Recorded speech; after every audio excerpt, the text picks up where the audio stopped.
ஒரு சிறிய மென்மையான் பறவை இருந்தது. அதன் பெயர் சிட்டு. சிட்டுவுக்கு பறக்க மிகவும் ஆசை. ஆனால் அதன் கால்கள் நடுங்கின. நான் விழுந்து விடுவேனோ என்று அது பயந்தது. அதனருகில் தாய்ப்பறவை வந்து, பறந்து பார் சிட்டு என்றது. சிட்டு தயங்கினாலும் அதன் இதயத்தில் ஒரு சிறிய நம்பிக்கை தொளிர்த்தது. அப்பொழுது கூட்டிற்கு அருகில் ஒரு நீண்ட பாம்பு ஊர்ந்து வந்தது. பாம்பை பார்த்தவுடன் சிட்டுவின் பயம் மறையத் தொடங்கியது. தாய்ப்பறவை கத்தவில்லை, ஆனால் பயத்துடன் சிறகுகளை விரித்தது. சிட்டு தன் தாயை பாதுகாப்பதை பார்த்தது. அப்பொழுது சிட்டுவுக்கு திடீரென ஒரு துணிச்சல் வந்தது. அதை செய்ய வேண்டுமென்று சிட்டுவின் உள்ளுணர்வு கூறியது.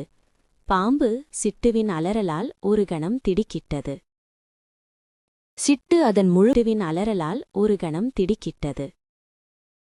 சிட்டு அதன் முழு பலத்தையும் திரட்டி தன் சிறகுகளை விரித்தது. அது முதன்முறையாக பயமின்றி தாவிக் குதித்தது. சிட்டு காற்றின் வேகத்தை உணர்த்தது. அது ஒரு புதிய உணர்வு.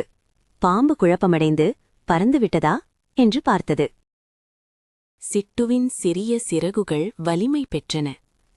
அது ஒரு வட்டமிட்டு தாய்ப்பறவையின் அருகில் வந்தது. தாய்ப்பறவை பெருமையுடன், நீ துணிச்சல் மிக்க பறவை என்றது. பாம்பு ஏமாற்றத்துடன் கூட்டிலிருந்து மெதுவாக இறங்கியது. சிட்டு அந்த ஆலமரத்தை சுற்றி சுற்றி பறந்தது. சூரியன் மறையத் தொடங்கியது. வானம் ஆரஞ்சு நிறமானது. அவர்கள் கூட்டிற்கு திரும்பினர். ஆனால் இப்போது சிட்டு பயப்படவில்லை. தாய்ப்பறவை பறப்பதற்கு பயம் தேவையில்லை என்றது. தாய்ப்பறவை பறப்பதற்கு பயம் தேவையில்லை என்றது. சிட்டு தலையாட்டி, எனக்கு இப்போது தெரியும் என்றது.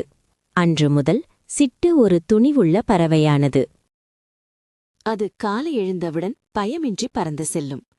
பறத்தல் சிட்டுவுக்கு ஒரு விளையாட்டு போல மாறியது. சிட்டு தன் தாய்க்கு நன்றி கூறியது, தன் துணிச்சலுக்காக.